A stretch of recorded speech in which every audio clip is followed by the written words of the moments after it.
folks, Duckiegate has officially broken mainstream media with this Boston Globe report from earlier today about the man, the myth, the legend of the great Duckie Brigade of 2024, Rich Schiffer, who was arraigned earlier today in Stoughton District Court on a pair of felony witness intimidation counts, because you know how much they love to throw out witness intimidation charges, folks.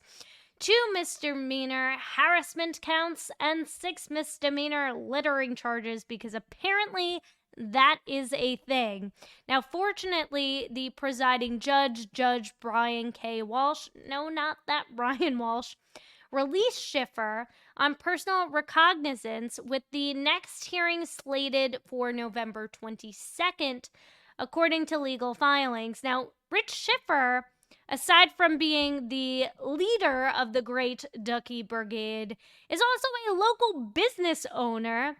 So he's not only helping to feed and boost the local economy, as he's the president and owner of Canton Fence Company, and he's used his business to actually build more awareness about the corruption going on within the Karen Reed case. Check it out. Karen Reed was framed.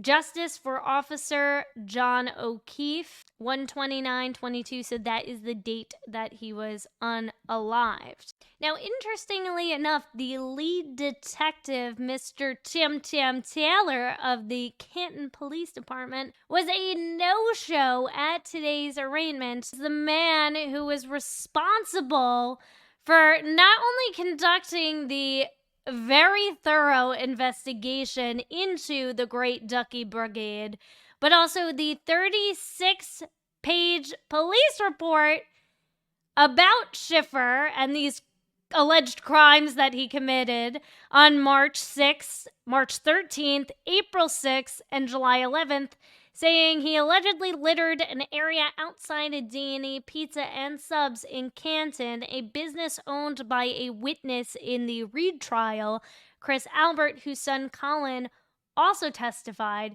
which is interesting wording too. I like how they don't call him a witness per se, because again, everybody likes to tell the story of Colin wasn't even in the house. He wasn't even there.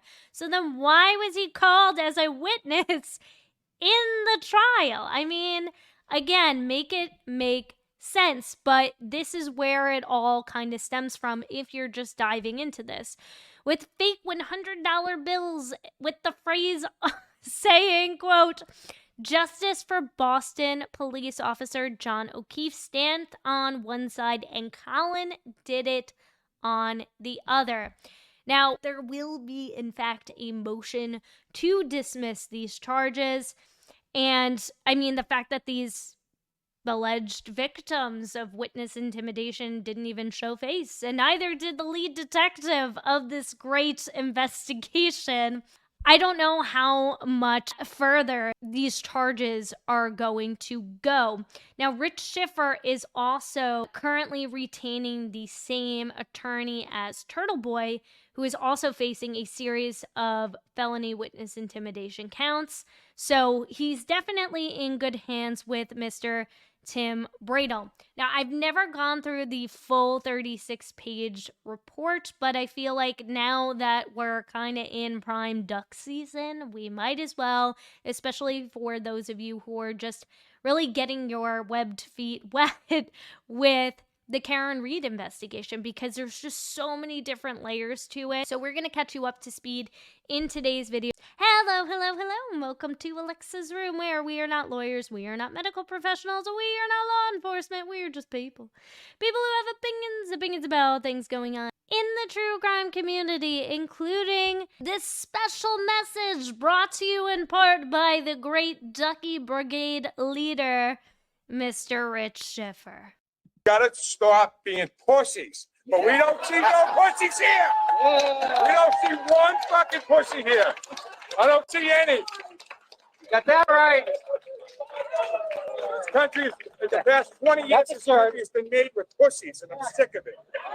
Amen to that. Now, not as quite eloquently put as We ain't got no quit, but very well said indeed, and very, very necessary. So Rich Schiffer, a Stoughton business owner, pleaded not guilty earlier today to intimidating and harassing witnesses in the Karen Reed unaliving case by leaving rubber ducks, yes, you read that correctly, counterfeit $100 bills and stickers. Ooh, I hope they're not scratch and sniff. Promoting what authorities described as a conspiracy theory about the legal saga outside their homes and businesses. I mean, talk about a totalitarian state that we are currently living in. And they say history repeats itself, and I feel like currently we are back in the 1940s, but what say you? On April 6th, Schiffer allegedly left yellow rubber ducks with Colin Did It stickers outside the pizza shop. The report said the phrase refers to a theory asserted by Reed defenders. So, and I gotta say, I appreciate that they are not referring to people who support Karen Reed as the pink mob, as a lot of these mainstream media outlets like to refer to us as. Like, we're the conspiracy theorists, we're the crazy ones, just more gaslighting, but with even more gas because they have a much broader reach than a lot of these smaller content creators who have been following this case extremely closely for several months. That Colin Albert was responsible for Officer John O'Keefe's death, the report said. So I wanted to go back and watch a little bit of Colin Albert's testimony to give you a little bit, again, more context of why people believe that he could have been involved in the unaliving of Officer John O'Keefe. Now, I am somebody who definitely can see Colin being part of it in some way, shape, or form.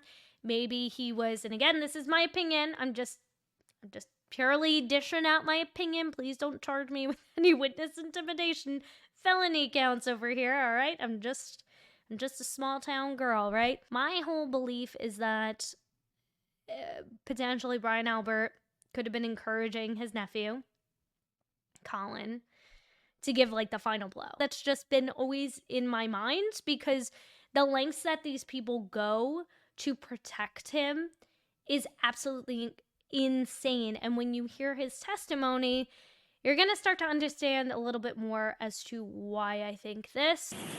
Mr. Albert, who did you talk to in order to prepare for your testimony starting yesterday? Can you rephrase that question, please? Rephrase the question. You didn't understand my question? No. Okay. Who did you speak to in order to prepare for your testimony yesterday? My lawyer. Other than your lawyer, who did you speak to prepare for your testimony yesterday? And that's the other thing.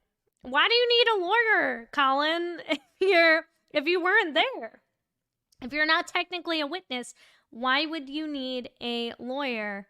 And you clearly understand what the heck he's saying and asking, unless you're just that dumb. No one. You didn't speak to your parents? No. You didn't speak to your mom, your dad? Nope. At any time before yesterday about your testimony or your statements? Nope. Did you discuss with your parents their testimony? No. So after they got off the witness stand, your dad didn't come home and say, here's how my day went? No. Your mom didn't come home and say, here's how my day went? Nope. The Albert family just ignored the fact that both of them testified in a court of law before a jury about the events of January 29th, 2022. Nothing was ever said? No. Did you talk to Mr. Lally at any point before yesterday in preparation for your testimony? Before yesterday, you said? Correct. Yes. Tell me when. Want to say a month ago about. What did you talk about? I got prepped for this. Tell me what that means. What does it mean to prep for He's this? so dumb. What I'm going to be getting asked. Okay. Remember my very first question this morning? I said, have you spoken to anybody in order to prepare for your testimony? And you said no. Yeah. Okay, so that's not true. You spoke with Mr. Lally. Okay. Yes. It's not an okay, it's yes or no. But that's what I'm saying. Like, I don't think he's like this is why nobody thinks it was like premeditated. Like, Colin's like, yes, I'm out to specifically target Officer John O'Keefe. I mean, I think he's just a dumb kid who just goes along with the chain of command. And I could definitely see his Uncle Brian egging him on and trying to, make a little man out of him because he looks like a little bitch boy. He does. And don't feel bad for him because he's an adult. He's like 19 or something here, so he's definitely old enough to make his own decisions, right? And not feel the powerful influence over his volatile family. Yes. Okay. You said that was about a month ago, correct? Correct. Around a month ago. Tell me what, I'm sorry, I didn't mean to. Around a month ago. I'd say. Tell me what you and Mr. Lally discussed. The questions I would be asked here. Can you be more detailed? I don't remember everything he said. Did he go over the questions that he believed he would ask? I believe so. Did you give him answers to those questions that you believed you would give in response to his questions? Yes. What questions did he tell you he was going to ask? I don't remember. What answers did you tell him you were going to give? I don't remember. That was just a month ago, right? Yes. Obviously, you've been thinking about this case quite a bit, haven't you? Yeah. Over the last 2.5 years. No. How long have you been thinking about this case? Since people started writing about me on the internet. How about since you were at a house where an individual ended up dead on the lawn the next morning? Did that prompt you to start thinking about this? So it's interesting too because he's like, yeah, I didn't really think about the fact that there was a man who was dead on my uncle's front lawn, and regardless of whether you had involvement in it or not, I feel like that would have been kind of a traumatic experience, whether, again, you were there or not there. That would be something notable and memorable and something that, yeah, maybe you wouldn't be worried about, but you would certainly have been thinking about, especially in the weeks and months leading up to this trial where you are going to testify, but you weren't at all thinking about it. You were only starting to think about it because people started writing things online. Like, it's like you're talking to a kid who's in high school and feels like, oh, I'm being cyberbullied. Like, no, you're an adult. Get over it. Like, No. Not so much, huh? Nope. Did you speak with, when Mr. Lally spoke with you, who else was there? The witness advocate, I believe, and Steve Nelson? yes. Who else? And is it Sergeant Tully, I believe? Tully, T-U-L-L-Y? I believe so, yes. Okay. Anybody else? Not that I remember. Sergeant Tully taking notes while you were having this conversation with Mr. Lally? I do not remember. Mr. Lally? that's interesting too. So why was Tully there? Why was Tully there when Lally is prepping him for his testimony? Like, there's no need. You're also a witness in this case. You have absolutely no business being in this room right now. Holy smokes. Lally taking notes? I do not remember. Do you remember being told by either Sergeant Tully or Mr. Lally that your conversation was being recorded? I do not remember.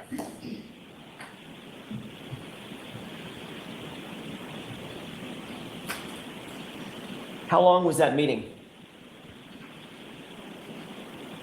Say 15 minutes, 20 minutes. Were you given any instructions by either Sergeant Tully or Mr. Lally about your preparation for your testimony? Can you rephrase that, please? Sure. Did they give you any instructions about your the preparation for your testimony? How they wanted you to answer questions? The tone and tenor of your testimony? No. How they wanted you to dress, for instance? No.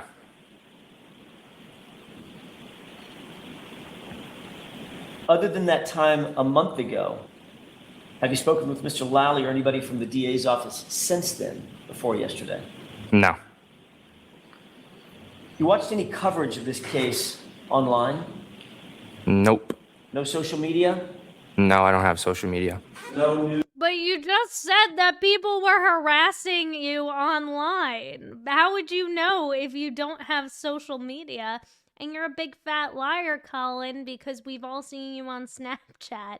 So use is lying, bro. And that's not like a big, like, perjury moment. But I mean, that's a straight up lie. That's a straight up lie. News, coverage? Nope. Nightly news, Channel 25, Channel 5? No. National news? Nope. Blogs? Nope.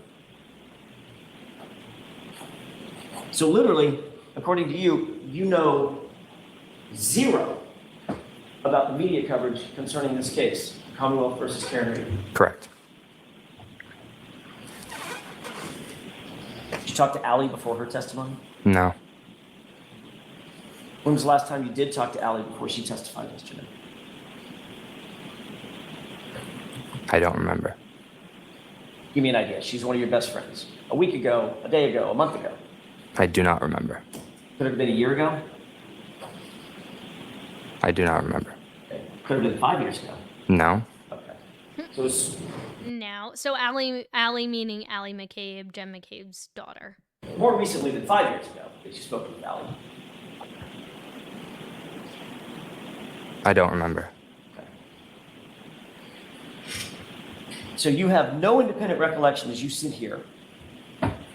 The last time you talked to one of your best friends and your cousin about any subject. No, I don't remember. Were you ever told in preparation for your testimony, if you start to get stumped or nervous, just say, I don't remember? Nope. Nobody ever told you that? Mm-mm. No. No? No. Sorry. It's okay. So nobody ever informed you that you might get nervous on the witness stand, there might be tough questions. Easiest way to get out of that is just say, yeah, I don't recall. No. So you just don't recall because your memory is that bad. You literally don't recall the last time you spoke with Cal. Objection. Ask that differently, Mr. Sure. Jackson. Sure. That was a very, very obnoxiously long sigh, Mr. Lally. Your testimony is you are not instructed to say, I don't remember. You just literally don't remember. Correct. It's an issue with your memory, not an instruction that you received. Correct. Right. But you do remember 2.5 years ago, you left 34 Fairview at 12:10 a.m., correct? Down to the minute. Correct. Got it. Did Mr. Lally, during this meeting that y'all had, did Mr. Lally show you anything? Items of evidence, photographs, videos, anything like that? No. Did you two talk about any evidence that you might see? Photographs, documents, videos? Not that I remember. He didn't show you the series of text messages between you and Miss McCabe, Allie? I don't remember. Okay, so you're not saying he didn't, you're just saying, again, you just don't remember. Correct. Okay. And this was just a month ago. A month. Correct. Could have been sooner than a month. Or let me ask that a different way. Could have been more recently than a month. I don't know. Don't know that either. Mm-mm. Is that no? Yeah, no. So, Mr. Albert, you have to answer yes or no, not just All right, sorry. Where were you when this meeting a month ago took place? At the DA's office on Shawmut Road. Who contacted you to come to the DA's office?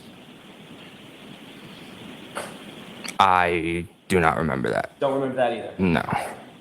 Wasn't Mr. Meatball now, was it? Phone call from Mr. Lally, maybe? I don't believe that I received a phone call. Maybe my lawyer did or my father, but I don't know. I don't believe I did. So if your father received a phone call and then told you you need to go to the DA's office to meet Mr. Lally, that would be a conversation with your dad about your preparation for your testimony, correct? I wouldn't say so, no. You would categorize that as such. No. Okay. Because of course, even though you went to the DA's office to meet Mr. Lally and a sergeant from the Massachusetts State Police to talk about your testimony, you didn't mention that to your dad. No. Didn't mention that to your mom. No. And when you got done with that meeting, Dad didn't ask you, how'd it go, son?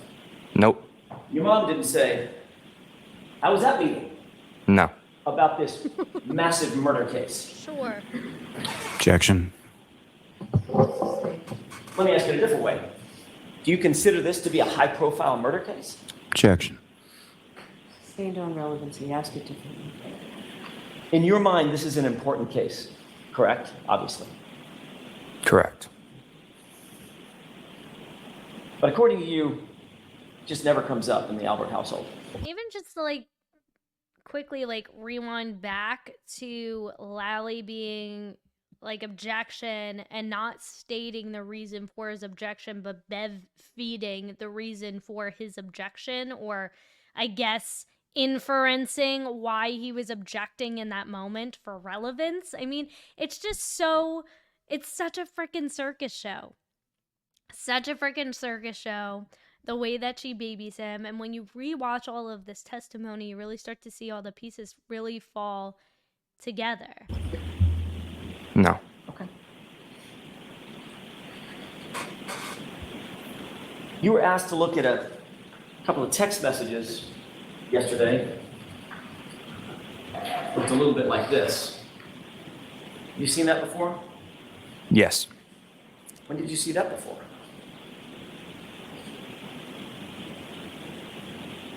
Yesterday. Before yesterday? Had you ever seen that before? On my phone, yeah. Okay, other than on your phone when you made the screenshot, had you ever seen that before? Mr. Lally ever show it to you?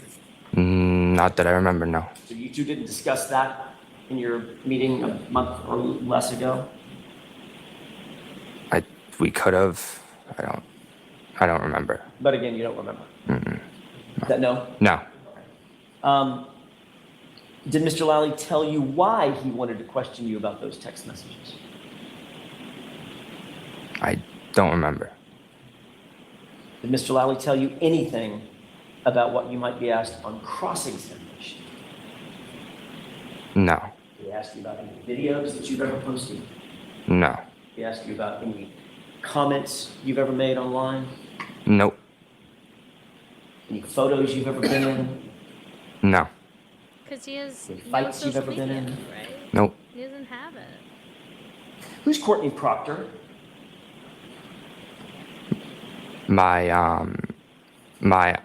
She's friendly with my aunt, Jillian. I'm sorry.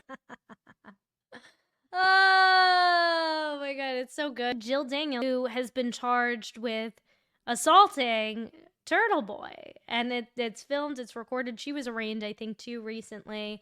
I think sometime last week, or that might have been rescheduled, something to that effect. Outside of D&E Pizza, the 2-star pizza shop that his father owns, and I think he works at or occasionally works at, because I don't know if he's going to school or what the heck he's doing with his life, but I guess that's where dreams go to die, is working at your dad's 2-star pizza shop. But Courtney Proctor is Chip Proctor's sister, the lead investigator of the Karen Reed case, the lead investigator on the Brian Walsh case, which Bev is also the presiding judge over, and I did a whole video on that yesterday. You can go check it out. But My aunt Jillian, she's friendly with. When you say friendly with, describe that. What do you mean by friendly with? I know that they're pretty friendly. Have you ever been to Courtney Proctor's home?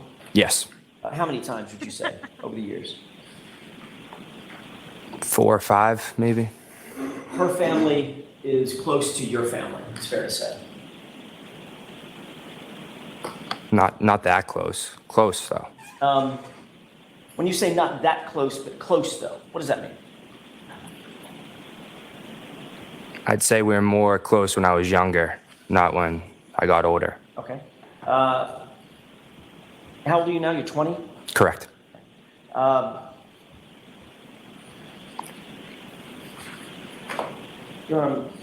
I approach? Okay. I have a photo I'd like to show Mr. Lally first. Now, mind you, that Lally was in the pretrial hearings, was trying to very much convey the fact that there is no personal connection between the Proctors and the McCabe's and there is no bias or connection. And here Colin Albert is like, nah, like I've been to her house like 4 or 5 times. That's a decent amount of times. And to be like, kind of close family friends, and maybe he's not so close with them anymore, but his parents are, or at least his aunt is, right? So, it's so funny to just watch the self-destruction. Ma'am? Yes. Thank you. Take a look at that photo and tell me if you recognize it. Just look at it to yourself, please. Let me know after you. So the objection sustained as to the content of the photos. Did you want to come to sidebar and explain this to me? Sustained as to the content. Objection. Here for a second. Yep. You recognize the photo? Yes. Who's in that photo? Objection. So the objection sustained as to the content of the photos. Did you want to come to sidebar and explain this to me? It'd be nice, Bev, if you just let Lally do his job and state why he's objecting instead of you putting the pieces together for him because he's a man-child, but... It's like, why even let him bring up the photo and show it to him in the first place if he's not going to cross him on the photo? It's clearly a photo of his family and the Proctors. Like, it's so stupid. And you just let him answer all of those questions pertaining to it.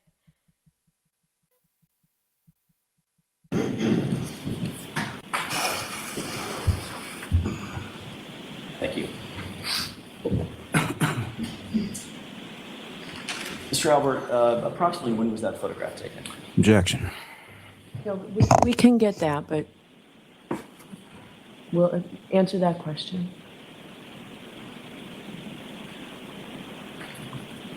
10 years or less ago, I'd say. I don't.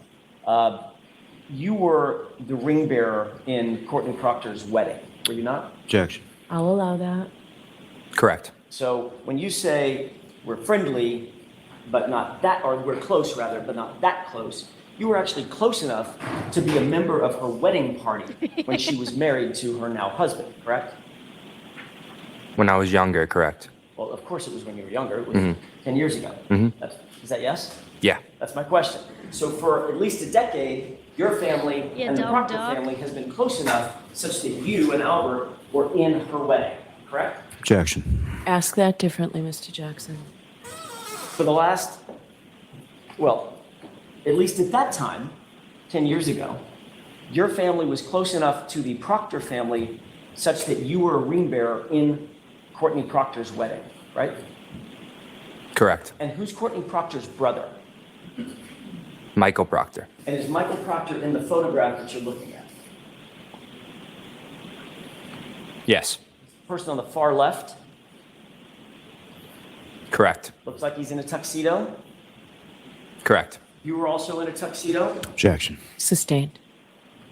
What I'm getting at is you all were part of the same wedding party, correct? It's just like the objections too. It's like we've already established he was a ring bearer. Like, why does it matter? Oh, you were wearing a suit. Obviously, he was wearing a suit if he was a ring bearer in a freaking wedding. Like, Correct. And that's a objections. photograph of Courtney Proctor's wedding and the entire wedding party, correct? Objection. Sustained. Is that a photograph of a wedding party? Objection. Sustained. Your Honor, may we approach? Yes. It's just like, it's so dumb. It's so dumb. Like, why even let them cross on any of it?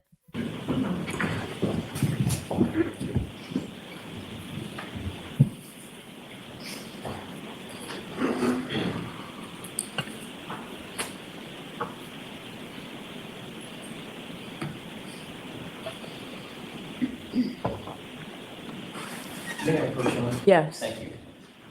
Mr. Albert, I want you to look at that one more time. Both you and Michael Proctor are depicted in the photograph, correct? Correct. How long have you known Michael Proctor? Since I was a little kid. And you've known him well enough to know, I don't want you to tell me or tell the jurors, but you know where he lives. Yeah. You consider the Proctor family close to your family. Yeah. During the course of, for instance, just as an example, during the course of this event, joyous event at a wedding, you actually sat at the head table along with the Proctor family because you were given the honor of being the ring bearer in Courtney's wedding, correct? Correct. And you know, of course, that being in a wedding party is reserved for those special family members and friends, correct? Objection. Sustained. In your mind, was that a special honor? Objection. Is that what you thought when you were little? When you were in that? I'd say so, yeah. Okay. And Yes, Mommy. you were never interviewed by Canton Police Department in connection with this case, correct? No. How many times were you interviewed by the Massachusetts State Police in connection with this case? Once. And that was in July of 2023, correct? I don't remember exactly when it was. About a year and a half after the events in question. Is that right? Around there. Okay. Would it refresh your recollection if you saw a copy of a report of that interview? Just to get the date? Sure, yeah. May I approach you on it? Yes.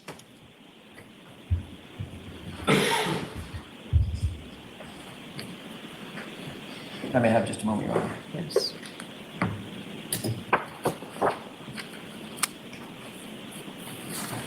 Take a look at paragraph 1. It's in the middle of the paragraph. If you'll just read that to yourself, please.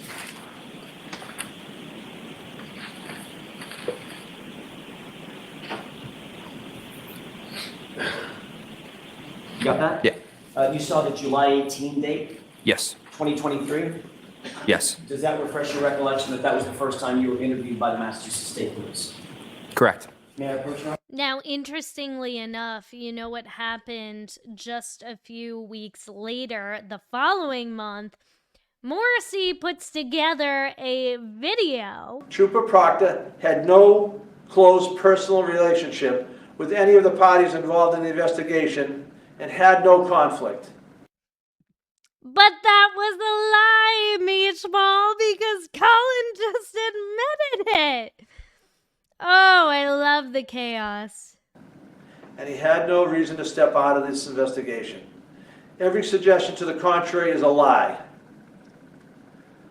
This should be seen for what it is and not used as a pretext to attack and harass others. What is happening to the witnesses, some with no actual involvement in the case, is wrong. It is contrary to the American values of fairness and the constitutional value of a fair trial. It needs to stop now. I am releasing this recorded statement rather than holding a news conference because my remarks need to be so narrowly tailored to the issue at hand while the prosecution is pending in Superior Court. Because you didn't want to answer any questions. That's why, you frickin' meatball. But the message is the same. What is happening to these innocent people, these witnesses, is wrong and it needs to stop. That needs to stop. District Attorney. So there's a part in here too earlier on about specifically Colin. Innuendo is not evidence. False narratives are not evidence. However, what evidence does show is that John O'Keefe never entered the home at 34 Fairview Road in Canton the night he died. That's not what the Apple Health data shows, but all right, continue. Location data from his phone, recovered from the lawn beneath his body when he was transported to the hospital, shows that his phone did not enter that home. 11 people have given statements that they did not see John O'Keefe enter the home at 34 Fairview that night. 0 people have said that they saw him enter the home. 0. No one. Some have, without any evidence, pointed to 18-year-old Colin Albert, a nephew of the homeowner, and accused him of attacking John O'Keefe as he entered the home. But phone evidence shows O'Keefe never entered the home at all. Testimony from witnesses tell us that 18-year-old Colin Albert had left his uncle's home before John O'Keefe and Karen Reed had arrived outside the residence. So that's a huge piece that I want you to pay attention to, is the fact that, and this is why, again, before we get into this 36-page report, why so many people think that Colin was in the house and Colin was involved in some way, shape, or form is because of this all these conflicting statements from multiple people, including Morrissey, who should never have put together this video in the first place, where he's saying that Colin was never in the house. He wasn't there when Officer John O'Keefe was there and when Karen Reed arrived as well, too. He just was not there. So then why would he need to make any sort of statement? Why would he need to be a witness other than to just simply rule him out? Why would he be called as a witness in this case? Make it make sense. There was no fight inside that home. John O'Keefe did not enter the home. Colin Albert, the young man being vilified, was not present when Reed's vehicle and John O'Keefe arrived on the street. This is a false narrative. Colin Albert didn't commit murder. Jennifer McCabe, Matthew McCabe, and Brian Albert. These people were not part of a conspiracy and certainly did not commit murder or any crime that night. They have been forthcoming with authority, providing statements, and have not engaged in any cover-up. They are not suspects in any crime. They are merely witnesses in the case. To have them accused of murder is outrageous. To have them harassed and intimidated based on false narratives and accusations is wrong. But isn't this your version of intimidating the public and saying that what you believe isn't allowed? And if you believe what you believe, then you shall be shackled or burned at the stake like the witches you are.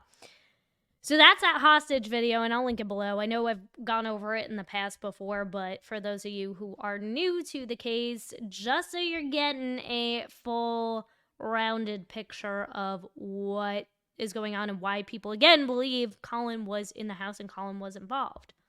Yes. Thank you.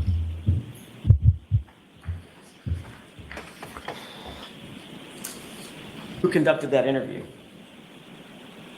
Michael Proctor and one of his partners, I believe. I don't remember. Michael Proctor was the lead investigator that interviewed you, correct?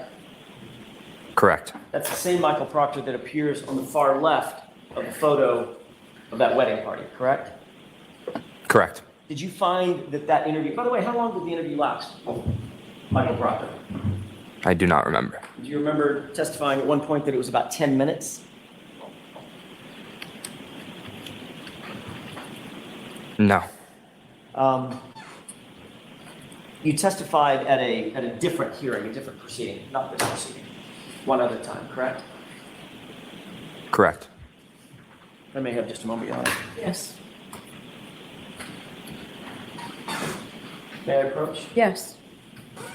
I need a foundational question first. I apologize. It's my fault, Mr. Albert. Do you believe it would refresh your recollection as to the length of that first interview if you were to see your testimony from a prior proceeding? Yeah. May I approach, Your Honor? Yes. Thank you.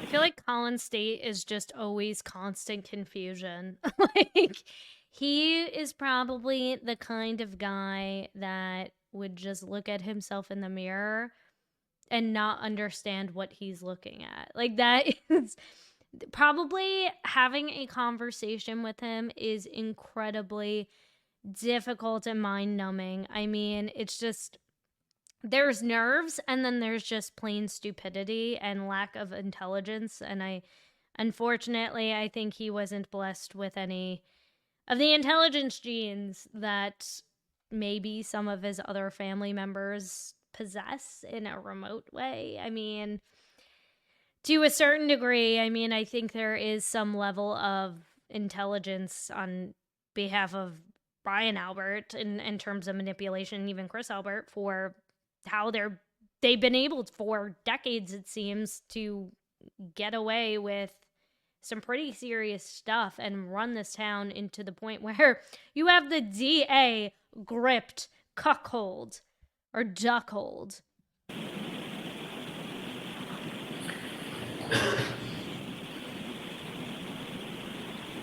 Take a look at this, and I'm going to direct your attention to line 18 and 19 of that transcript. Let me know when you've reviewed it.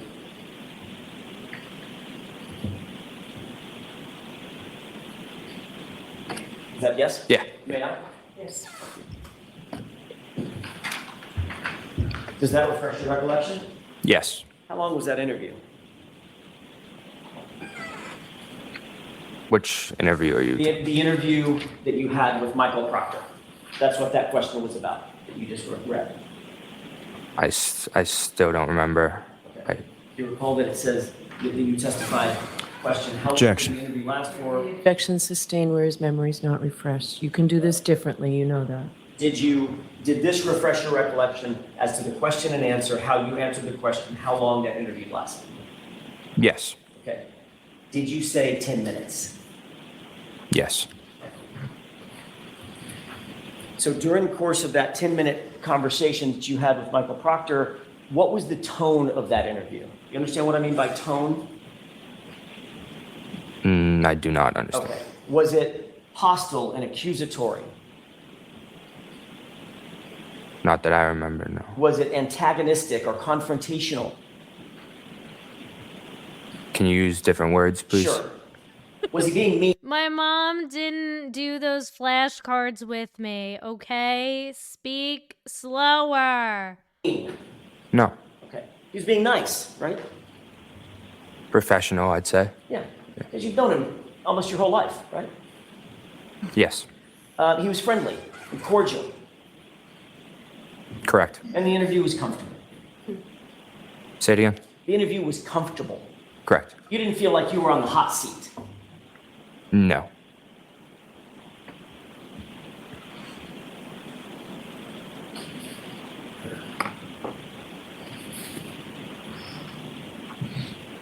Did you find that the interview with Michael Proctor was consistent with the relationship that you've had with him your whole life? Meaning, he's always been friendly to you. He was just as friendly in that conversation.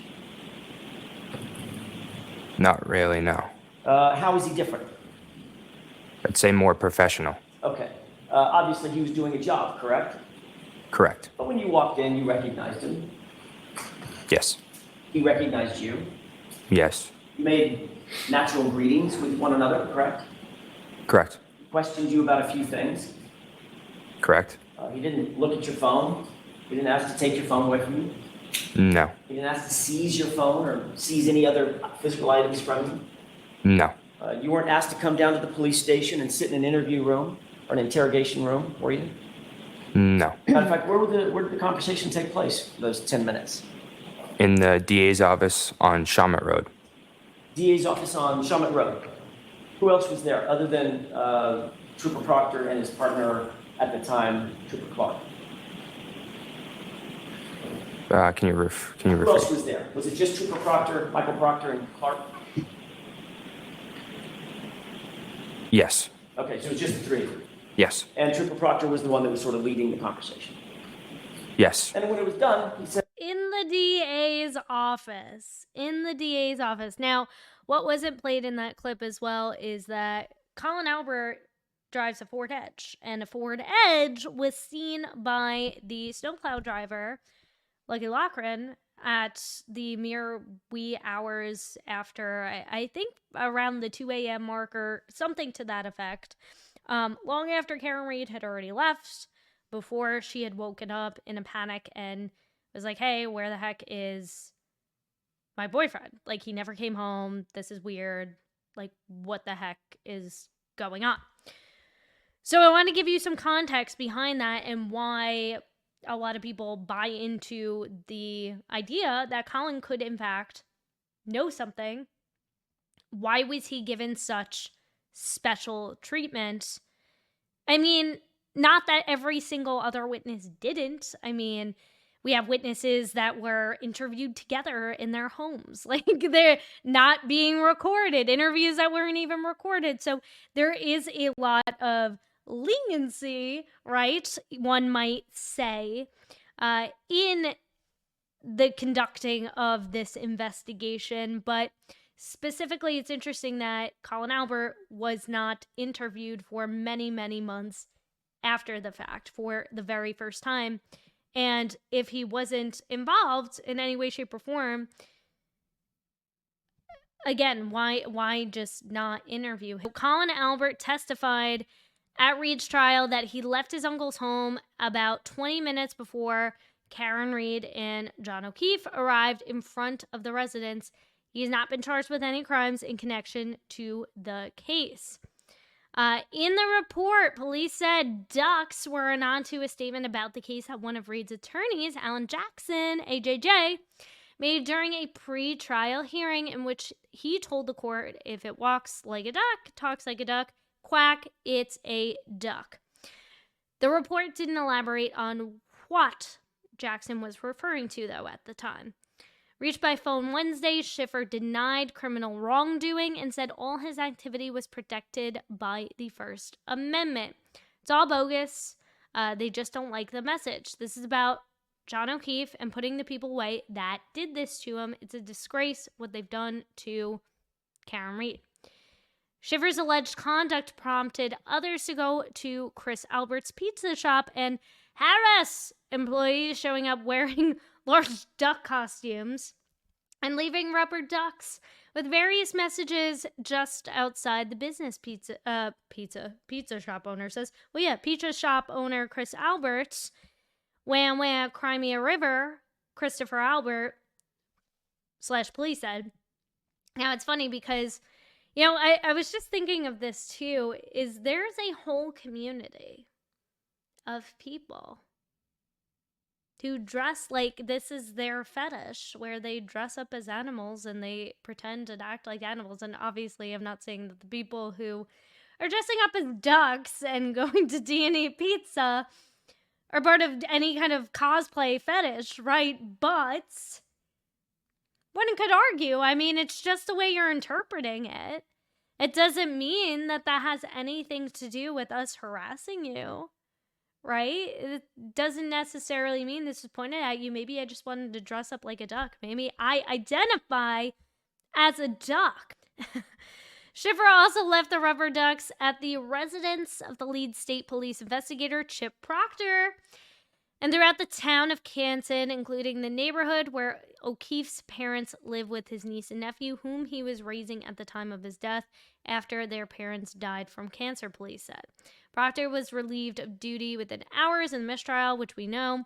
Schiffer allegedly left an additional fake $100 bills and rubber duckies with stickers, and again, I hope they weren't scratch and sniff, that said IYKYK, which is, if you know, you know, outside the pizza shop on July 11th, 27th, and August 17th. So this has been a multi-month investigation. They went all in with the ducks. Surveillance cameras captured Schiffer's pickup truck near the pizza. So now they're pulling surveillance cameras too, guys. They can't pull ring cameras, God forbid, but they can get surveillance cameras capturing the great Duckie bandit. Yes.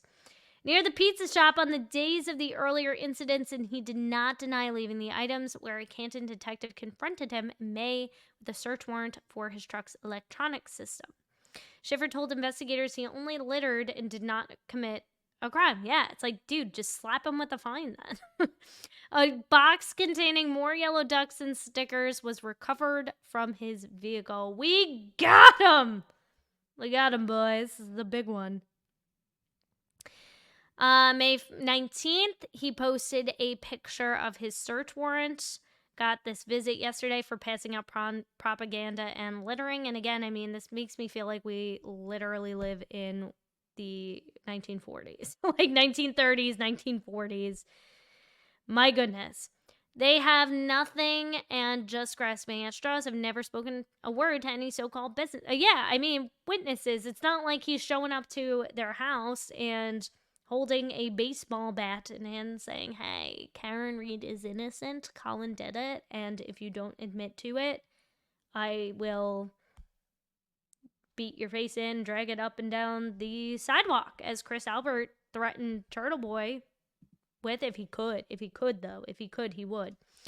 Police reports stated that Schiffer's own admission establishes that he was aware that the info being put forth by him was designed to intentionally mislead others in an attempt to promote false information in an attempt to further harass members of the Albert family who testified in the Commonwealth versus Karen Reed. During a September demonstration outside the Canton police stations, Schiffer spoke to a live streamer. This is so that they spoke to the young jerks and they pulled a transcript from this live stream and put it in this police report. How insane. So I started the Duck campaign and the Money campaign in February. I got caught on Proctor's ring cam and a bunch of other people. I don't care because I'm fighting the fight. And it's funny, again, I'm sure they pulled this ring camera footage as well too, but you can't figure out who killed Officer John O'Keefe. There's just non-existent ring camera footage from any of the neighbors in that neighborhood, including, I'm assuming, Brian Albert also has ring camera footage, so, or did, and now it does not exist. I mean, it's just absolutely insane. So let's get into this even more ridiculous police report. And again, I've done coverage on this already, but I've never read through the actual police report word for word. So this is Tim Taylor, Canton's finest. Didn't bother, though, to show up today. Maybe he's on the hunt for other ducks. I don't know. But he couldn't bother to show up to Rich Schiffer's arraignment today, who's being charged with felony witness intimidation and could serve, if convicted, up to 10 years in prison. I mean, that's absolutely insane for rubber duckies. Little cute rubber duckies that you go splish splash in the bathtub with, right? Beginning in 2023, D&A Pizza and Subs, located on Washington Street, started to become the target of several incidents, including but not limited to harassment. Some of these incidents led to the Canton Police Department conducting several criminal investigations and continue to present day. These investigations have led to several individuals being charged criminally with misdemeanors or felonies. I mean, and that's just like, you know what I'm seeing? I'm kind of seeing this as like a noir film. And my brother is an animator, and I might have to get him to recreate this investigation. Oh my God, how much? That would be so much fun, wouldn't it? I'm going to tap him to do that, like create like a noir film, like mini short film, recreating this investigation. And like, it'll be in black and white and oh my God, I'm excited. Yeah, that needs to happen. It's so crazy. As a result, and we'll have like the cast of Mad Men like narrating it, right? As a result of one of these incidents, in late October of 2023, I began an investigation into one particular matter. This investigation later led me to charge an individual with violations of MGL Chapter 269, Section 13A, false report of crime to a police officer, and MGL Chapter 268, Section 13B, obstruction of justice. D&A Pizza and Subs is a family business owned and operated by Chris Albert. And I like how they put his name Chris Albert, even though like his legal name, I assume, is Christopher Albert. So let's keep it professional, but we use nicknames here, right? We don't use full names when we're talking about friends of family members, right? Or family members, right? His son, Colin Albert, frequents the business. I mean, you just said it's a family business owned and operated. Like, so if it's family business owned, then that would mean that Colin Albert probably at some point or another helps his father sling some dirty meatballs off the grease pan. and promotes salmonella to their customers. Like, manages the phone. I don't know what kind of skill sets he has. We heard him speak for about 30 minutes. So, I mean, both Chris and Colin are witnesses in the ongoing Commonwealth versus Reed trial. Prior to the trial commencing in 2024, Colin Albert testified before a federal grand jury. Also prior to the trial, both Chris and Colin testified before a Massachusetts grand jury. So actually, if I'm remembering correctly, he only testified in the federal grand jury, but not the state grand jury. So that is not true. That is false. Their grand jury testimonies were given prior to March of 2024. They both appeared on the Commonwealth versus Reed witness list. Both Chris and Colin Albert later went on to testify as witnesses for the Commonwealth during the Commonwealth versus Reed trial. So we're going to skip around a little bit just because some of it's background info that we already know. Colin was inside. So again, here we go, right? Later in 2023, conspiracy theorists, aka the Pink Mob, claimed that on the night of Friday, January 28th, 2022 into Saturday, the 29th, Colin, so I guess you don't believe in punctuation, right? That's not a full sentence. Colin was inside of the house at 34 Fairview Road at the same time as John O'Keefe, and that Colin Albert unalived John O'Keefe. Both of these claims were completely disproven via testimony given by several witnesses, including Colin Albert, who testified under oath during the Commonwealth versus Reed trial. Every witness that was present inside of 34 Fairview on January 29th and later testified under oath all stated that John O'Keefe never entered the residence. Massachusetts State Police Trooper Pooper Garino also testified that GPS data from Officer, I guess it's now Joe O'Keefe, okay, because we can't respectfully spell the victim's name correctly, cell phone showed that he never entered 34 Fairview. But again, it's just like interesting wording because they're like, Colin was not ever inside the house, but he was never inside the house at the same time as Officer John O'Keefe. So aren't you admitting that Officer John O'Keefe was inside the house? And then you're just totally contradicting it with this line here. This testimony and evidence made it impossible for Colin Albert to be a suspect in Officer John O'Keefe's death. I mean, it's like, again, what does this have to do with the rubber duckies, right? You're just further...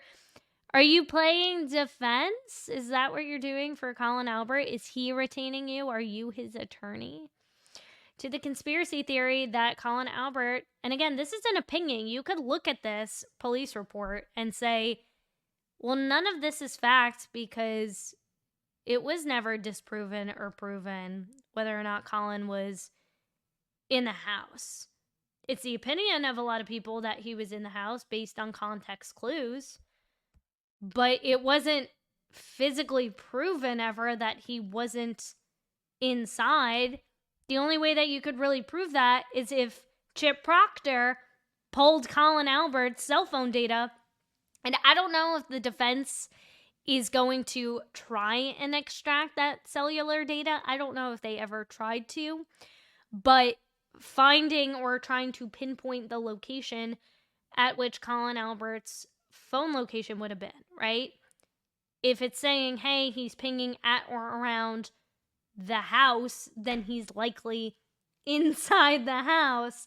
If his Apple Health data is showing he's moving up 3 flights of stairs, survey says he was likely in the house. But again, this conspiracy has led to various harassment and littering incidences. So this was quoted in the article that we read about Colin did it. These incidents have led to a social media movement or social movement that has harassed Chris and Colin Albert, telling them to tell the truth, and they cannot duck the truth about Officer John O'Keefe's death. Both have given testimony contradictory to the conspiracy theory. Therefore, these incidents are intended to persuade both of them to alter their previously given testimony. It's like, what the crap do you care, bro? You weren't even a witness in that case. Like, you had nothing to do with that investigation. You're just the duck guy, right? There's the donut guy, and then there's the duck guy. So then there's the mistrial. So again, we're just going to kind of skip through some of the stuff that we already know. This investigation, as further described below, has been ongoing investigation for approximately 6 months. 6 months. 36 pages for rubber ducks. For rubber ducks. Mom, how proud are you?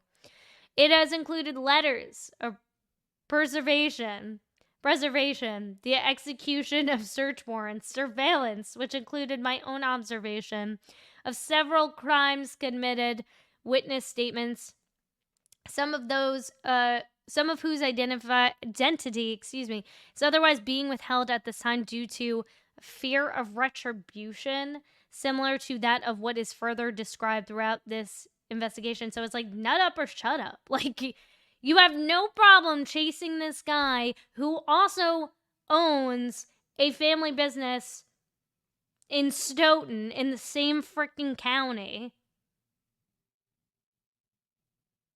and is helping to boost your local economy,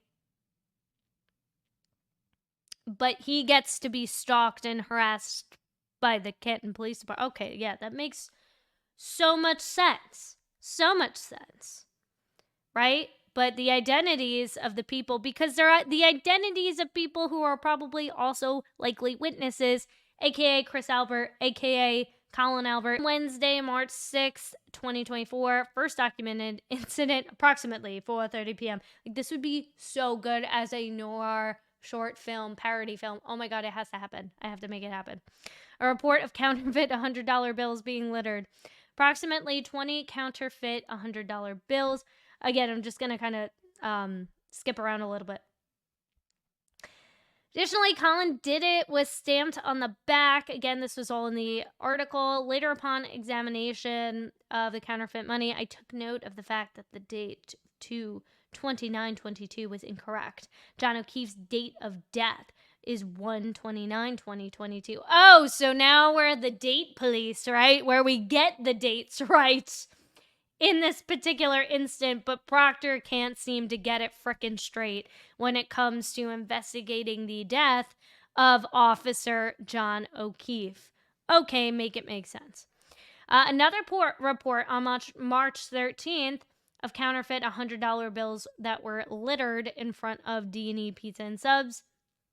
This area can be easily observed by anyone inside D&E Pizza and Subs.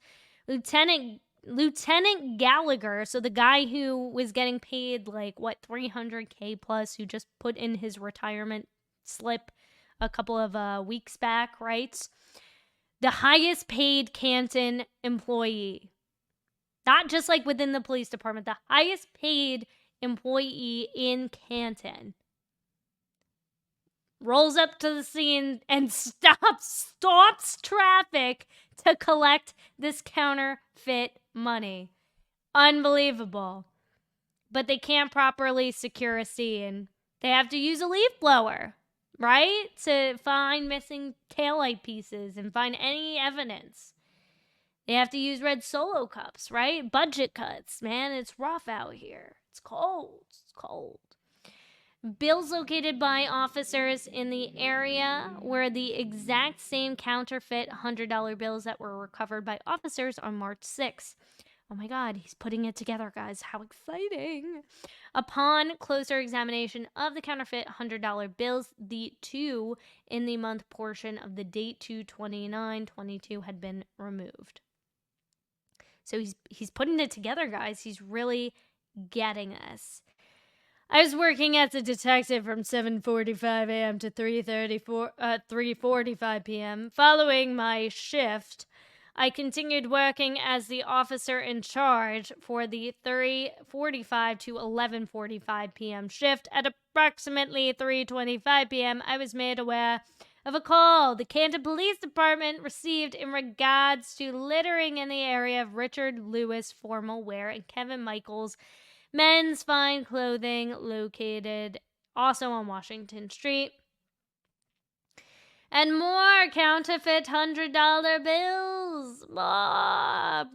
The prop money. This is what I love. In addition to the prop money, so it's either counterfeit or it's prop money. If it's prop money, it sounds an awful lot like Monopoly money. How terrifying. How terrifying. Where yellow rubber ducks had a sticker on the bottom that stated again, Colin did it. So it's a lot of repetition that we're going to see here. A new character entering stage left. Officer Pasquarelli noted that these bills were littered along Washington Street from Washington Street at Revere Street intersection. I mean, it's just like, imagine if like this was back during the Boston Tea Party. Like, talk about littering, right? All the pounds of tea that went into the Boston Harbor. Like, I'm fairly certain our forefathers and anyone who participated in the Boston Tea Party would be rolling in their graves right now. I mean, just imagine if this happened. Scrolling down, okay, so as previously noted, the owner, Chris Albert, and his son, Colin, are both witnesses, both testified in grand jury. Okay, so that's more just stuff we know. Canton police have been called to this area on March 6th, 13th, 2024 for the same counterfeit $100 bills littered on Washington Street. These police service calls have to lead to the executions of subpoenas and search warrants that have resulted in criminal charges that include but not are limited to violations of various witness intimidation statutes, including obstruction of justice and false reports to police officers. The only one who's making a false report is you, buddy boy, but I see you. You're trying to get that overtime. I get it. Okay. Yeah, just waste more taxpayer money. That's fun. Officers Chin and Pasquarelli recovered approximately 70 of the bills, and they were probably upset. Oh, dang, this is counterfeit. And 6 yellow rubber ducks. I swear to God, you boys better not come home with anything short of a dozen yellow rubber duckies. Don't you dare enter my home. These items were returned to the Canton Police Department, where I took custody of them. They locked them up and chained them and threw them into a cell together, and later placed into temporary evidence. I'm sure they bagged and tanned them with the finest in evidence bagware. The latest line in evidence bags. He noticed several more yellow rubber ducks at approximately 5 p.m.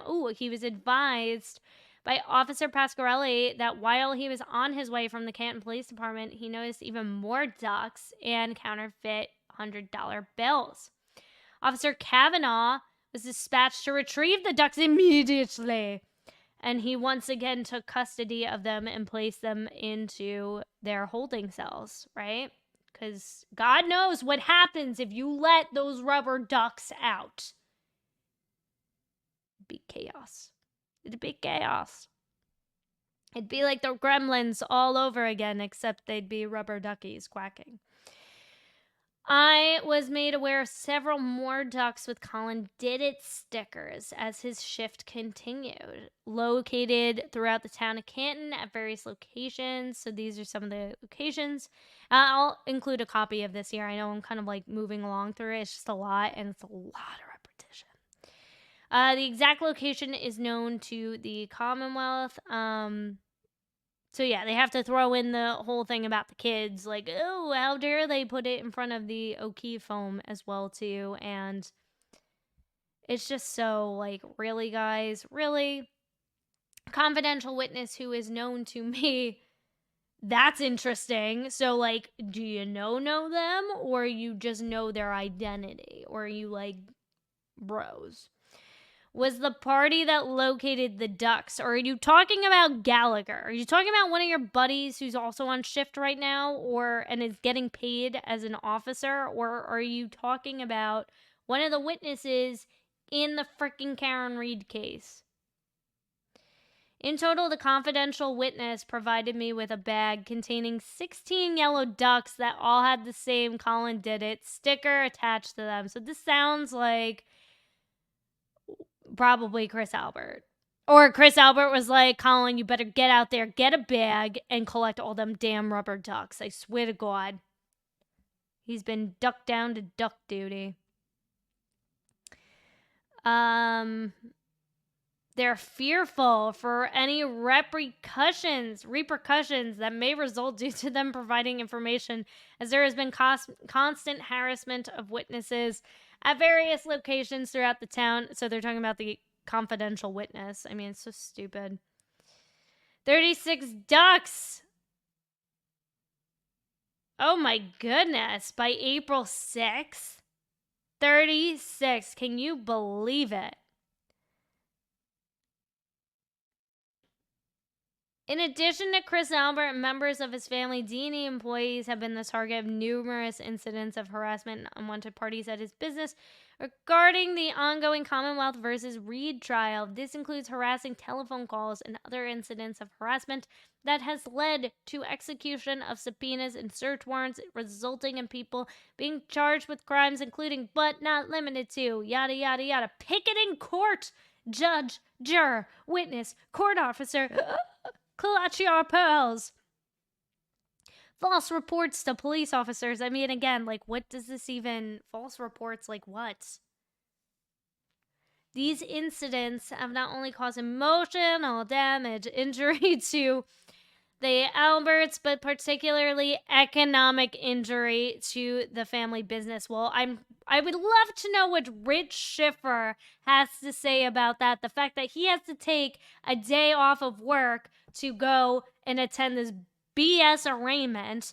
Meanwhile, he has a business that he owns and operates, and probably owns and operates a large portion of it himself. So if anybody's being economically injured, I'm fairly certain it's not Chris Albert. And, you know, not for nothing, if Chris Albert is in fact suffering from economic injury, it's because your pizza sucks, bro. I mean, have you seen the Yelp reviews? Like, the Google review? It's not good. If you had good pizza, like, genuinely, people wouldn't call you Chicken Parm Charlie. People wouldn't make fun of your crappy pizza. They just wouldn't. They wouldn't be able to if you actually had good pizza. But you serve subpar food, and you're just a terrible individual. So nobody's going to give you money and support your business if you're not only a cretin, but you're also a terrible pizza maker. I mean, it's like if you were just a terrible human being, but you had a great pizza shop, I mean, people would still go. They would still go. They would just say, yeah, you suck, but, you know, your pizza's good. I can't really front on that. So, but you just suck. Like, you fail at everything. So, I don't know. You're the reason why you are injured economically. I took note of particular differences in several of the counterfeit bills recovered. So again, this is great. Later, upon further examination of the evidence recovered on March 6th, March 13th, and April 6th, 2024, I took note of particular differences in several of the counterfeit bills recovered. Because he's doing his due diligence. I mean, we have 25 paragraphs already into this thing, and we're not even like a third of the way through this dang thing. Additionally, the date of... So again, this is just more of the frickin' same. But now we know that 2022 was not a leap year because he has to verify the fact that, yes, Officer John O'Keefe was unalived on January 29th, 2022. and that February 29, 2022 was not a leap year. Like, how is this remotely relevant? It's so stupid. Scrolling down. As I began my investigation into this matter, I knew that a witness had seen the counterfeit bills being thrown from a black pickup truck seen heading southbound on Washington Street, just like OJ, right? It's just like, it's so crazy. Over the next several days, I attempted to locate any black pickup trucks that may have been in the area. At the same time, the incident occurred on Saturday, April 6, 2024. Upon reviewing a flock traffic camera located at, so they know to pull traffic. Like, this is the crazy thing, guys. If they did as thorough of an investigation into the death of Officer John O'Keefe, his family would have proper closure.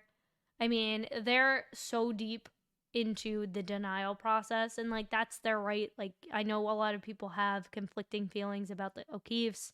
I have my own feelings, but at the end of the day, I mean, I'm fairly certain that most families who lose a loved one, no matter what their relationship status was at that point in time that these events happened, right? I think they still deserve some level of closure and proper closure and a thorough investigation out of respect for their loved one. This black pickup truck appeared to be a Toyota, but we know that they know how to do their job. And this is the scary thing, is that they're just actively choosing not to do their job. So it's a person problem. It's a personnel problem. It's not even a skill level problem. It's just, we protect the people that we protect, and we are not going to go to bat for somebody that is not in our little circle of cone-headed minions. It had a novelty license plate. Specifically, this novelty plate appeared to be black and blue in a pattern. Through my training and experience, I know this as the thin blue line. Now they're taking a dig at the police for how dare they? How dare they criticize my great police work? I also took notice to what appeared to be a white silhouette of a shape that possibly resembled a police badge. I was later provided video surveillance footage that views outward from the inside of D&E out towards Washington Street. Approximately 15:26:26, a black pickup truck passes D&E heading northbound. I took note of the chrome wheels and accents as it passed by D&E. Additionally, I took note of a sticker affixed to the upper portion of the, like, he is like really trying to get a raise. Like, he is really trying to sit on Meatball's lap, I really think, or like, I don't know. On Tuesday, April 9th, 2024, I was able to obtain video surveillance footage from Elsie's Table, located at another place on Washington Street. I was able to review several clips of video surveillance footage from various angles that were captured on Saturday, April 6th.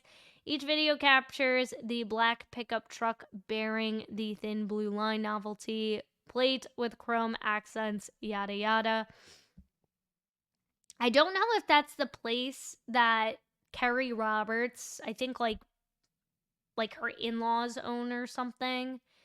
There's some kind of Kerry Roberts connection, and I think it is Elsie's Table, or it's a different, there's a place, one of the locations where they pulled surveillance camera from, I believe, and there is a Kerry Roberts connection to it, who was one of the witnesses also in the Karen Reed case, and not directly like to her, but her in-laws like own it or something, and one of the, I think her brother-in-law or something, was the realtor who helped Brian Albert sell the home, sell 34 Fairview after. So, what say you? What do you make of that one? Tundra, yeah, so it's just describing the pickup truck. Oh, we obtained video from the Chai Jewish Center. Yeah, I reviewed it. I identified the black Toyota Tundra being the Tundra. As I attempted to follow the path of the black Toyota Tundra, I later obtained video footage captured by cameras located at several Town of Canton locations provided to me by Louis Jutras. So, Louis Jutras was also a witness in the Karen Reed case. He is he works in the information systems department for the Town of Canton, so he's a town employee, and he got a request from the MSP for town surveillance videos. So he will likely, if this ends up going to trial, which I highly doubt it will, but we'll see. I mean, nothing surprises me when it comes to this DA's office, but he'll likely be called as a witness since he was contacted. So Louis Jutras, they hit him up and asked for more surveillance camera footage. Same black Toyota Tundra appears on Town of Canton camera that captures the Boulevard Street and Pine Street intersection. It's like there's so many timestamps, and this is why it's like kind of redundant to read all of it, because it's just so like at the specific time and down to the last second they were here, and we pulled surveillance camera from here and from here and from here and from here, and all for what? For rubber ducks. For rubber ducks. A query of, so they looked up his license plate and his registry of motor vehicles lists as a 2023 black Toyota Tundra pickup assigned vehicle identification number VIN, and the vehicle is registered to the Canton Fence Company Incorporated, located on Washington Street in Stoughton. Canton Fence Company Inc.'s present owner is by Richard L. Schiffer Jr. Upon further review of the query results, the address has been previously used for the Massachusetts registration. Okay, so they cross-referenced it. Oh, he rides a Harley. Very cool. On Monday, April 8th, 2024, I obtained a clearer image of the black and blue thin blue line novelty license plate attached to a 2023 black Toyota Tundra pickup truck parked in the area known as the Village Shops of Canton, located at Washington Street. This clear image showed that the thin blue line novelty plate displayed a white silhouette of a Harley Davidson logo with the letters yada yada. Through the middle is the model of the Harley Davidson motorcycle registered to Richard Louis Schiffer. I don't know why they didn't redact in this, his home and everything. Sorry, guys. This is like my first time reading through this. So, Lieutenant Gallagher, who was in the area at the time, located the vehicle. So was he just happened to be there, right? Just like Berkowitz happened to be on his way to work to the Canton Police Department, right? Oh, just take, the way passing by 34 Fairview to see if any more taillight pieces reveal themselves. This is the same situation with Gallagher. He just happened to be in the area, right? Oh, just, take a look and see. And began to conduct surveillance on the vehicle. While conducting surveillance of the vehicle, Lieutenant Gallagher observed Richard L. Schiffer Jr. approach the driver's side of the vehicle, enter the vehicle, and drive away from the area in the black Toyota Tundra. Rich Schiffer has been the only party observed operating and or entering this vehicle during the investigation. On Wednesday, April 10th, 2024, at approximately 12:50 p.m., I, along with Detective Barber of the Stoughton Police Department, conducted a trash pull. So now they're going through his trash. Prior to our arrival, the rear hopper was emptied. Upon arrival, There was a single trash barrel out front. The contents of the trash barrel were emptied into the rear of the trash trunk by me, Detective Taylor. The contents of the barrel were 3 trash bags. So this is where it gets really good.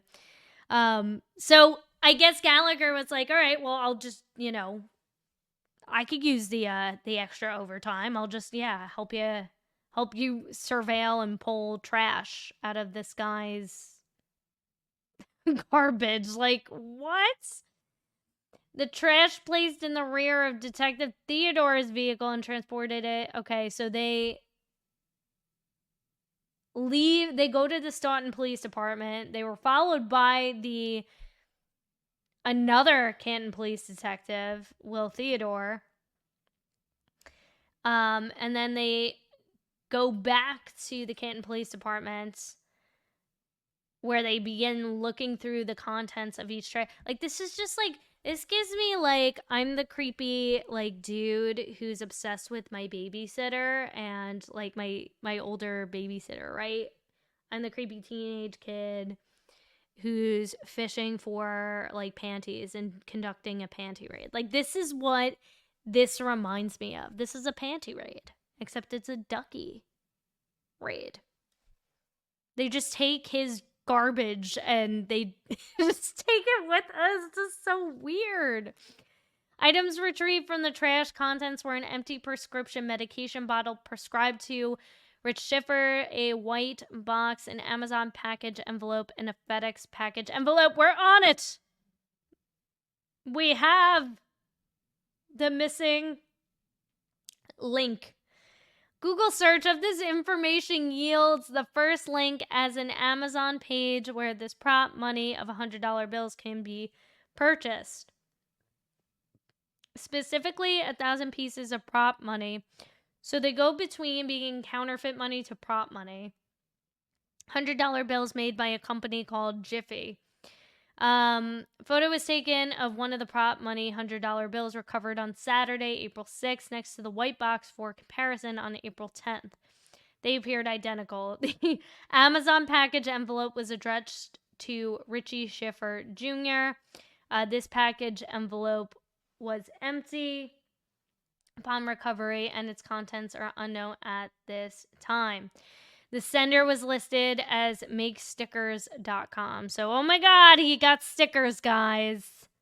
On Scratch and Sniff. You might get quacked at.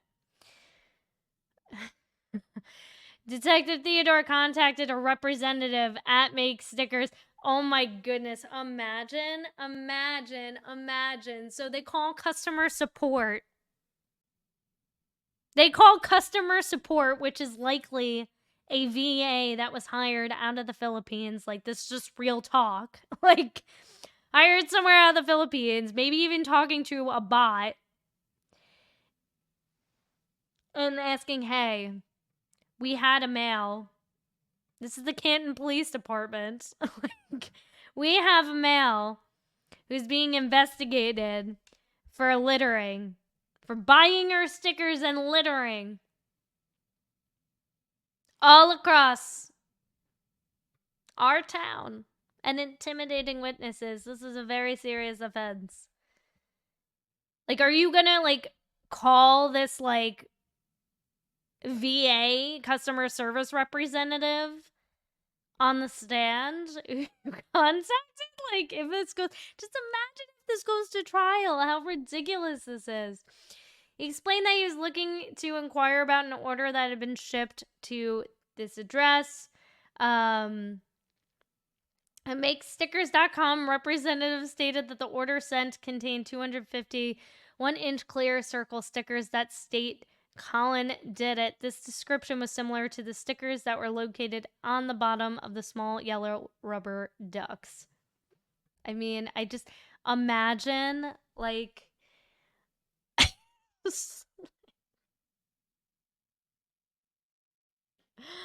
oh my God, it's just too funny.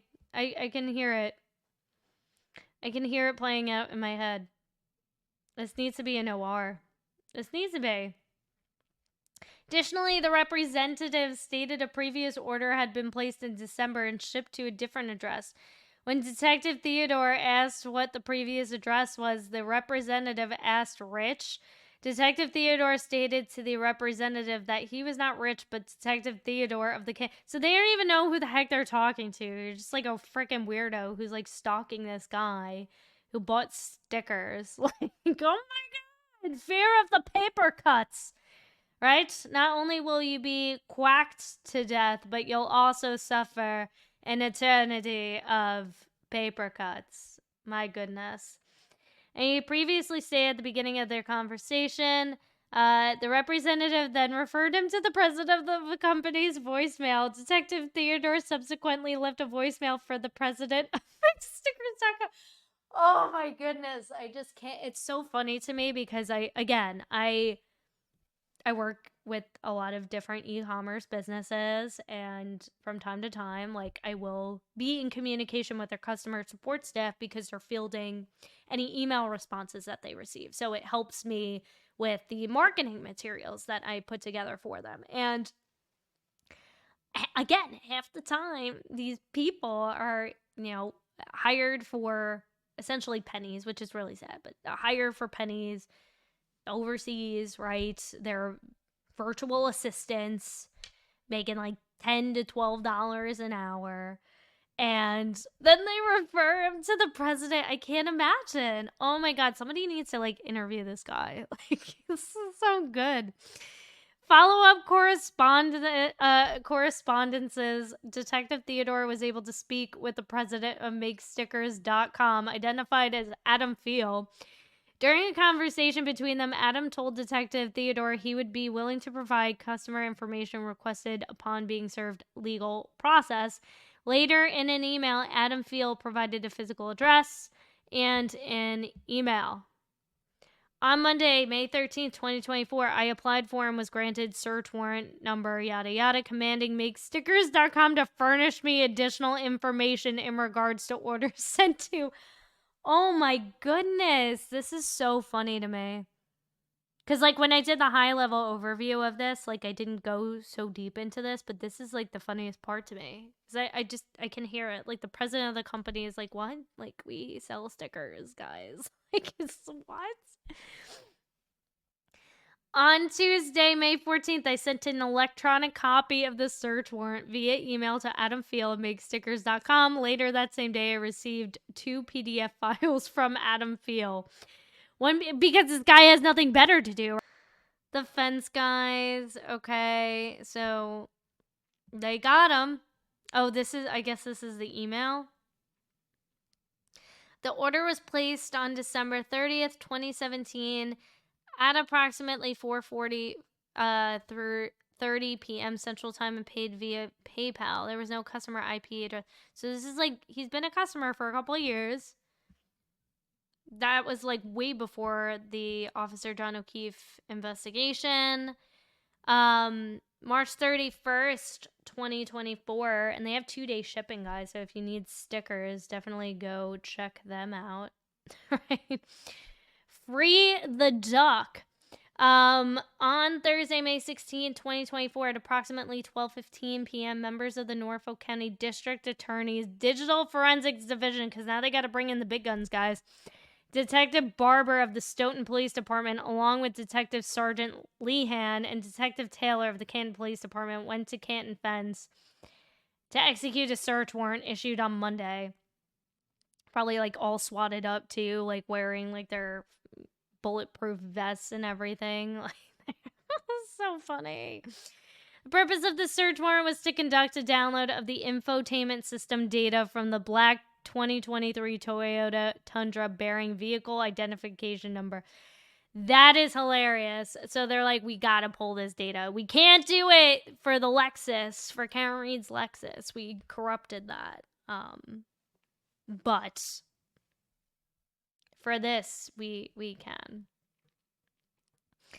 I informed him that I was looking to speak. Okay, so there was an employee at the Canton Fence front desk.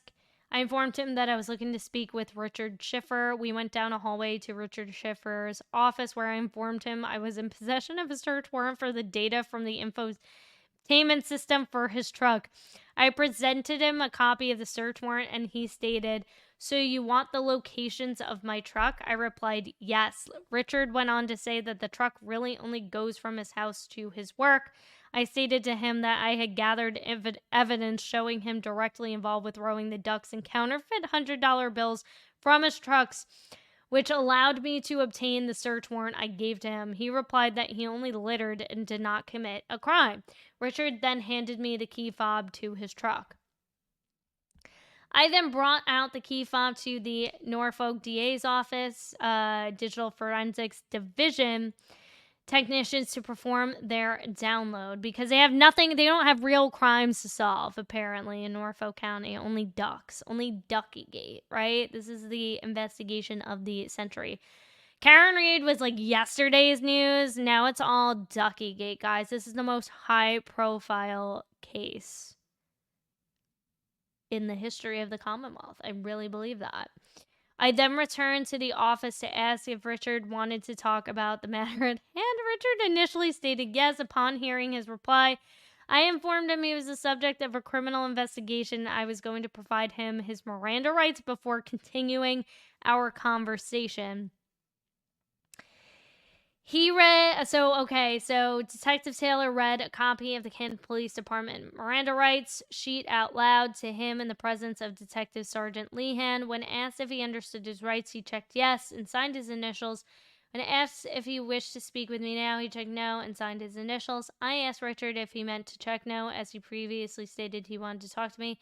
He stated he was aware of this and had nothing to say, and then they left. Okay, so while the technicians were inside Schiffer's truck, I opened the rear driver's side to enter and observe the downloading of the digital evidence of the infotainment data. Upon opening the door directly in front of me, in plain sight, guys, was an uncovered open box. This box contained a yellow duck, identical to the ones that have subject of this investigation. I can't even get it out. Additionally, in the box was an open brown paper bag.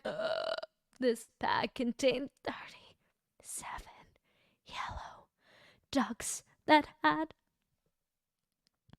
Colin did it sticker attached. Next to this brown paper bag was a clear Ziploc style bag that contained multiple Colin did it stickers stuck to the inside of the bag. I guess he meant bag. The bag. These items were later seized as evidence. Talk about contraband. I mean, you would think he was like hauling in like pounds and bricks of cocaine across the border. Like, oh, I love it. It's freaking awful, though. I mean, like, this is sad because like this man is actually facing a serious felony offense, and it's like how ridiculous. He's never gonna do a day in prison, but still, I mean, it's just, how do you treat your community like this? How do you treat your local business owners like this? They were unable to complete the download due to a hardware compatibility issue, and I think actually the Toyota and the Lexus tech streams are similar. Like, I think they're with the newer models, and that's why Celebrate isn't able to pull certain things, or the dated tech stream that they use. I forget what the other one was called. I think something with a B, but... So all bummed, he goes, I entered the Canton Police Department, entered the seized items into evidence. The seized items were noted as 1 yellow rubber duck, 2 37 rubber ducks with Colin stickers attached, and 1 clear Ziploc style bag containing Colin did it stickers.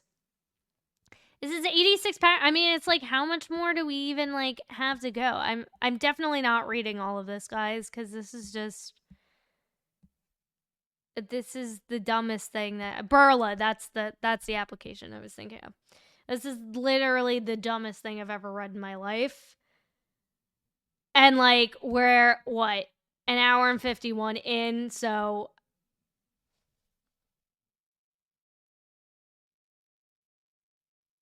I mean, I'm gonna skip ahead a little bit. So a preservation request was sent to Facebook because now Rich is posing on Facebook about all the BS that's going on, right? I mean, not only that, but it's like you enter this man's business and you're discrediting his reputation. Like Chris Albert tarnished his own reputation. Like he didn't, none of this did anything for that. He already was a POS, right? He was a mother ducker that nobody liked already. Like that's just a known fact. He actually unalived somebody. That is a fact. He served time for doing that in a hit and run. Talked about that in my last video. Owns a mediocre pizza shop. So his reputation was already tarnished, but Rich's, it's like he's a respectable local business owner, and you, again, if anybody's economically injured, it's Rich, and I'm sure this is only going to help his business. Don't get me wrong, he's got tons of support, but still, I mean, it doesn't look good. I mean, the police are coming in, swarming her. It's just like the whole idea about Tully, stalking, lying in wait, right, with Kate Peter as his little, rat in his ear, right, who's like, hey, Turtle Boy's kids are hopping on the bus at this time. This is the bus. This is the route that they take, yada, yada. And then they scoop him up, slap on the cuffs. Don't even, like, wait until the man's inside. But they have to do it in the presence of the entire residential street. I mean, it's just like, it doesn't need to happen. It's very unnecessary. Upon looking through the Rich Schiffer Facebook page, I noticed several posts he made on his wall or shared. In a Facebook post Rich Schiffer shared on October 8th is a video clip which David Yannetti refers to Massachusetts State Trooper Michael Proctor as corrupt. Trooper Proctor's residence is where a yellow duck with Colin Did It sticker attached was located, and at several residences throughout his neighborhood. And again, like, okay, so he's not allowed to share his opinion. Pillars of the community, I do without these pieces of SHIT. So these are some of his Facebook posts. Got this visit today, so we read about this in the Globe article. Only trying to find out who, if anyone, put my up to this. Nope, total isolated. Beware, they have nothing, and I'm just grasping at straws. I've never spoken a word to any so-called witnesses. Witch hunt after witch hunt. Propaganda is defined as information, especially of a biased nature or misleading nature, used to promote or publicize a particular political cause or point. So you're saying that this is a political cause? Because I'm fairly certain, like, again, if we're going to talk about propaganda, like, let's go back to our history lessons back in the day, kids, right? High school, when we're learning about World War I, World War II, and all the cartoons that came out that were flagged as propaganda, right? So, like, is that where we're at? But that had to do with your opinions about the war. And, like, not for nothing, now that we're in the election year, and I'm not going to get political at all, but I mean, you see people who are burning signs of, Kamala Harris, right? Tim Walz. People who are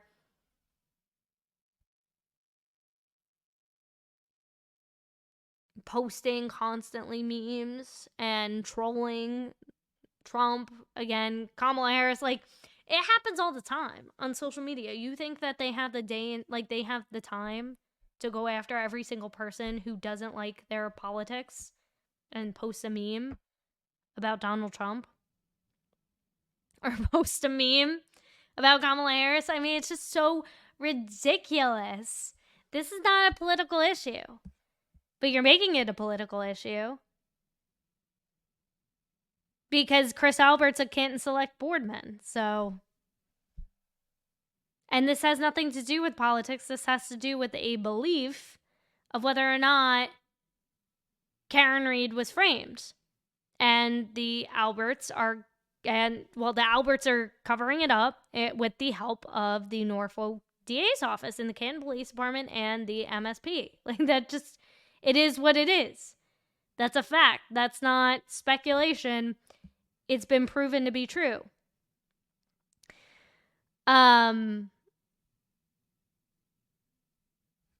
So I want to get to the part with the, because again, it's a lot of like repeat. Like, I don't know if this guy, like how much of an education this guy had, but clearly he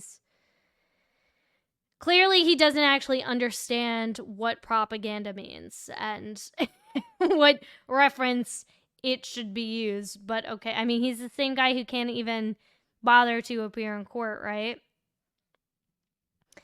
I want to get to the part with, the if you know, you know. I have been investigating these incidents for several months now, and this is a common trait among any witness who comes forth with information and or evidence in regards to these incidents. Not only are these witnesses fearful of being retaliated against, harassed, intimidated, and doxxed, they have expressed the same in regards to their families and places of employment, and I'm sure all of those people are Alberts or McCabe's. Like, I littering propaganda. That's not even a thing. Littering propaganda.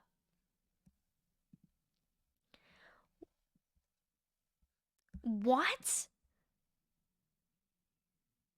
Littered with propaganda. Like, this is not at all political. And if Colin wasn't inside the house, then clearly, and he's not a witness, then how can he be intimidated?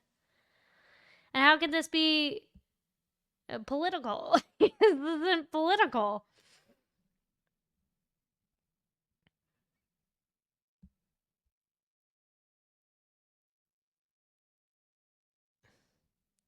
So this is interesting. I have previously had several interactions with Rich Schiffer, investigating him as a suspect in previous crimes. I know him to be an older white male, approximately 65, with gray hair. This is similar to the description of him given by a witness, my observations of him in person, and my observations of him operating his vehicle via video surveillance footage. This is now the 5th incident that the same Richard Schiffer has been identified as. I later received information that several yellow rubber ducks had been located on the patio area of Elsie's table, which is owned by Renee Roberts. Okay, so yeah, she is the sister-in-law, and here it is, folks, here it is, of Kerry Roberts, who also testified in the Commonwealth versus Reed trial. So there you have it. There you have it, folks. All right. I'm going to call it there because, I mean, there's a reason why I didn't read through it the first time, like word for word, because this guy just makes me want to rip my eyeballs out. And it's 36 pages of nonsense.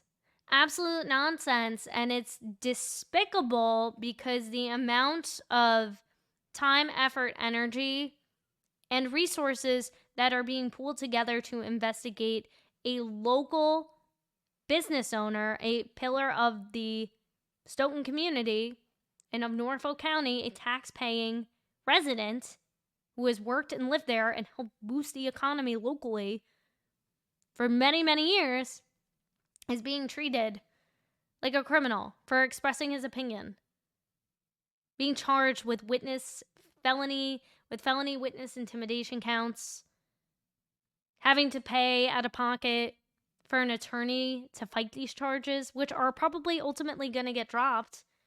But the tactic is to bleed them dry, right? Bleed them dry until they can't afford to do it anymore, and they either stop speaking out for what they believe is right, or they go to jail and Norfolk County Commonwealth wins anyways, right? The Canton Police Department, the Alberts, they all win at the end of the day. And it's just disgusting. It's a disgusting misuse of taxpayer dollars.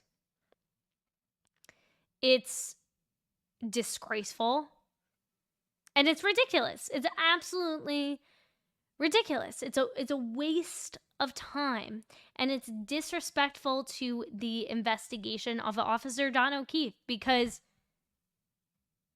as much as people want to say, oh, he's always been forgotten, the focus is always on all these other, cast of characters, that's because they made it this way.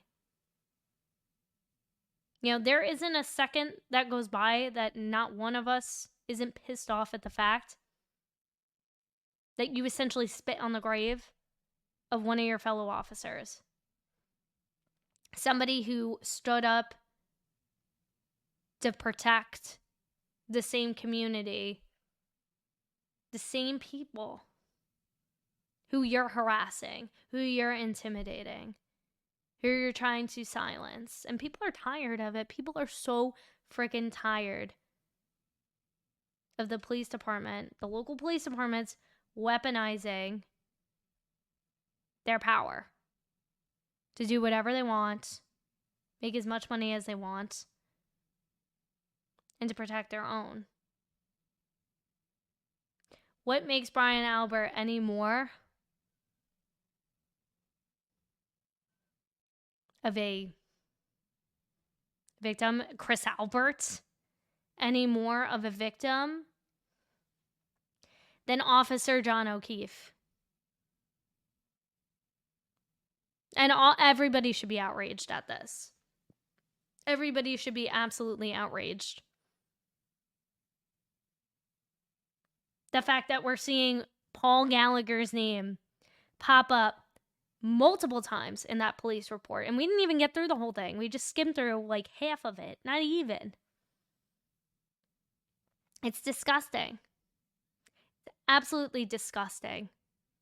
And with that being said, if you enjoyed today's content and you are as outraged as me, make sure you hit that subscribe button. Make sure you hit that notification bell so you do not miss the next Duckie update from me, or Duckie Gate update from me, because there will be more.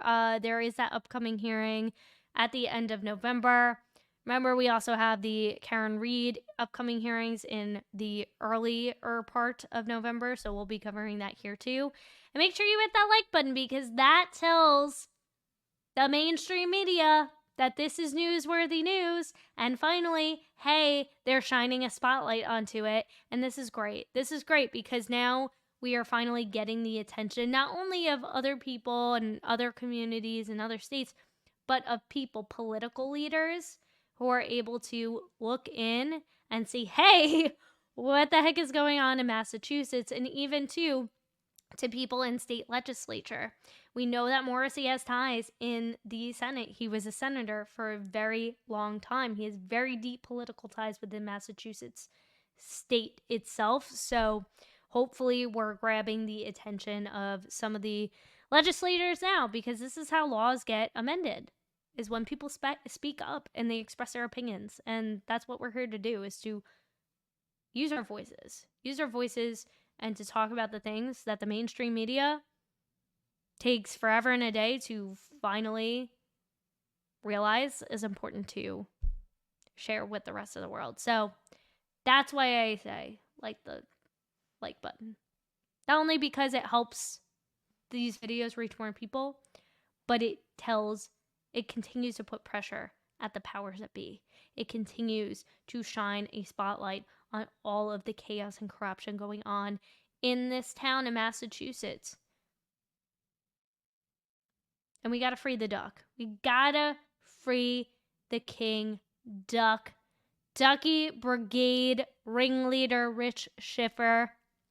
I think he does have a defense fund.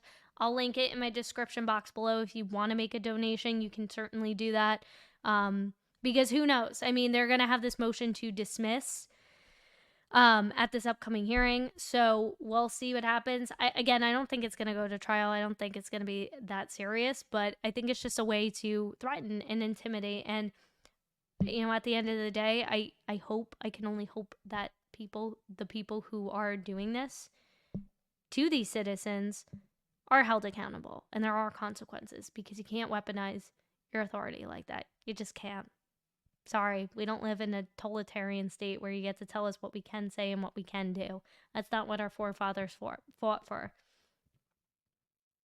And I just think it's so ironic that this is happening in the state that all of this was started in.